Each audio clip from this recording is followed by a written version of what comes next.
Hi everyone, it's Az here from HeelvsBabyface. The Eternals is still not officially out yet. It releases officially November the 5th.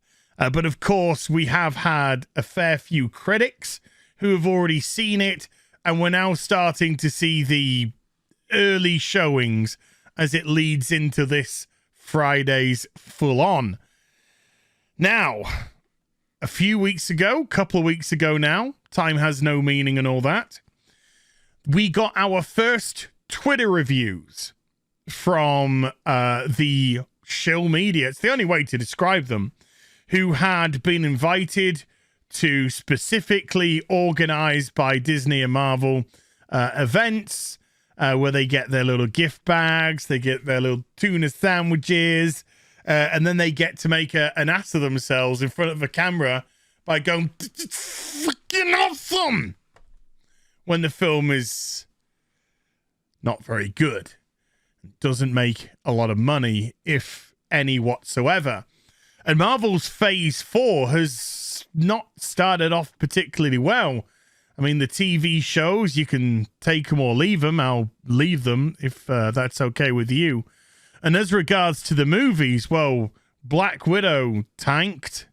And then Shang-Chi, which they raved about the opening of it, has just barely scraped over 400 million. I think when I looked at it yesterday, it's at 417 million.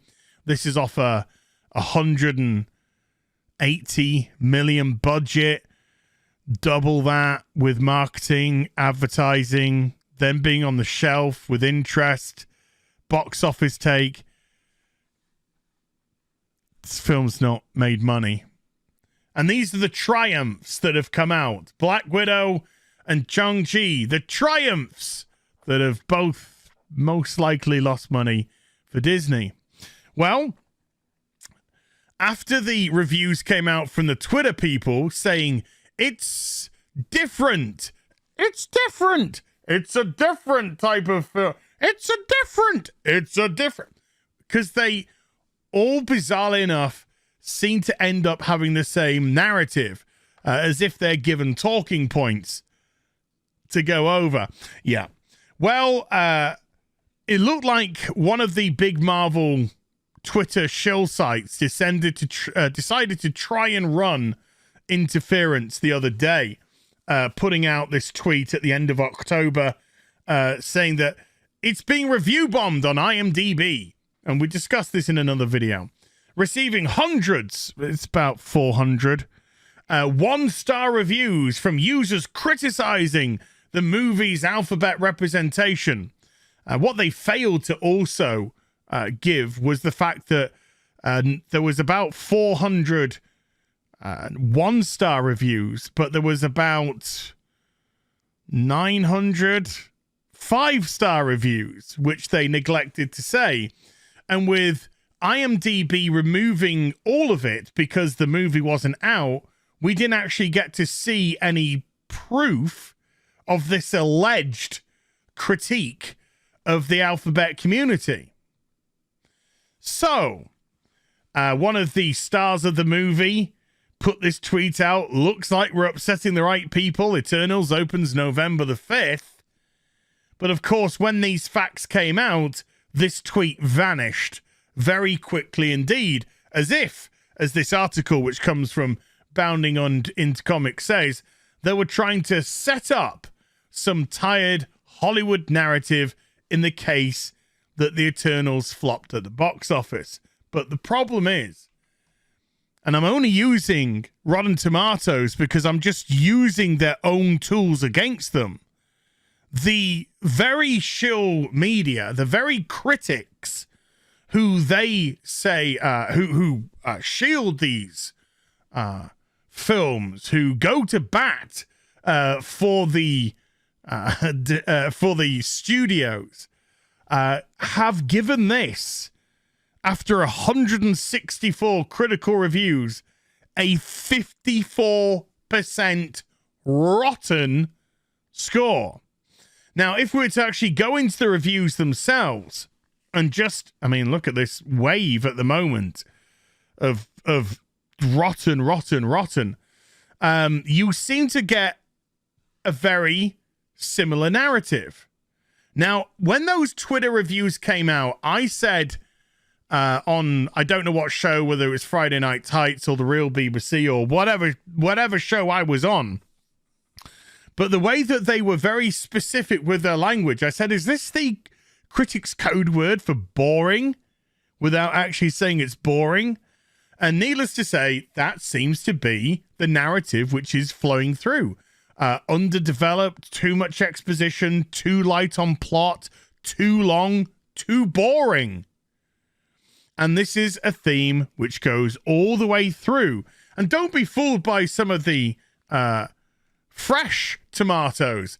If you go through and actually read a lot of these reviews, then a lot of the ones that are given it a fresh review have also said that this movie's a mess of a film.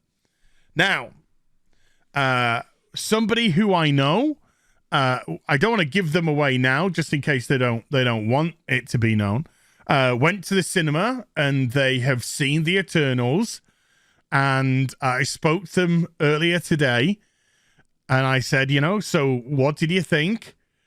And their response was, this film's really bad. It's really boring. It's really stupid. It doesn't make a lot of sense. And what they do with the characters is just... So he went through, and I'm not going to ruin it, he went through the plot of the film, which sounds absolutely ludicrous. And I have a feeling that when the audience are actually the you and I are let loose on the cinema, then we might not be as forgiving as a lot of these critics have been. Because from what I can gather, from what I've been told of the plot and what certain characters do, it sounds absolutely ridiculous. Needless to say, where the Deviant storyline goes, whatever. And if this is a runtime of 2 hours and 40 odd minutes, 157-minute length. And needless to say, they said they just wanted to go to bed, and they were bored off their head, looking at their watch with great regularity, and being disappointed at how little time had passed. This is one I don't think that Hollywood is going to be able to spin themselves out of. The narrative of the alphabet representation in it is absolutely and utterly irrelevant in this. And judging by a lot of the story, a lot of them are utterly irrelevant in this.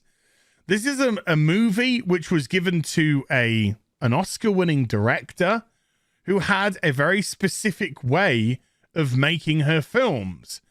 But then they tried to shoehorn her into making a Marvel movie, and somehow the round peg didn't fit into the square hole. Who would have thunk it? I don't quite know what Marvel are actually trying to do with the Eternals. The cynical side of me says that this is simply a movie that has been put out to say, hey, look how virtuous and diverse we are here at Marvel. Because if you have listened to the red carpet interviews, it's just a sickening display of people regurgitating the same narrative shit. Diverse, different, diverse, different, inclusion, diverse. And as our friend Robert Meyer Burnett would say, when you put ideology in front of your story, you're already lost. And that's what it seems to be in this case. They have been so desperate to market this movie. This has got nothing to do with us. This is everything to do with Marvel. They have tried everything they can to market this movie on the utter diverse. Look how diverse our cast is. We have a couple of white guys. We've got a small white girl. We've got another white girl. We've got an Indian guy. We've got a Korean guy. We got a black guy. It just seems that they're going through the rigmarole of ticking their boxes and sniffing their farts. The story was a secondary element to it.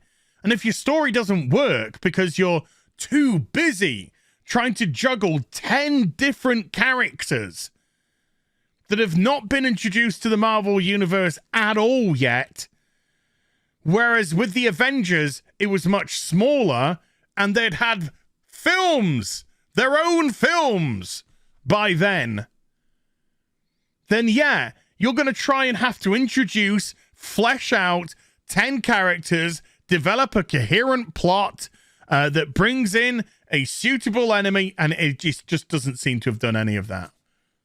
Not at all. Not at all.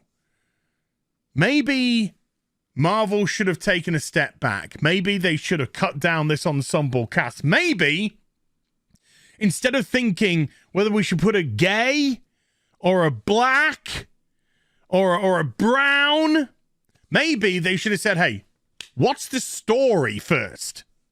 What's the story? Is this going to be engaging? Is this going to be exciting for our audiences?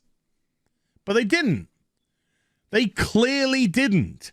This is this consensus which is going on with the Rotten. I know you say it's a 50-50 split, but like I said, you go and read quite a few of the fresh reviews. They don't paint positive pictures of this movie at all. And now hearing it from a friend's mouth, exactly what they thought of this movie, I am not surprised in the least. Play stupid games, win stupid prizes. And this might open strong. It might not, but it might open strong. I got a feeling that it will. But my goodness me, when Ghostbusters Afterlife comes out, it's going to kill it. It's going to put a gun to its head and it's going to blow it away. And even before Ghostbusters comes out, that second week drop-off might just be like, whew. Because you've had the critics. You've had the critics giving their score. Just you wait till we have our turn. Hope you enjoyed the vid. If you did, do give it a thumbs up and also subscribe to the channel. Follow me on social media and YouTube for live streaming. Links there in the description box down below. And I'll be back with some more stuff very soon. You take care. Bye for now.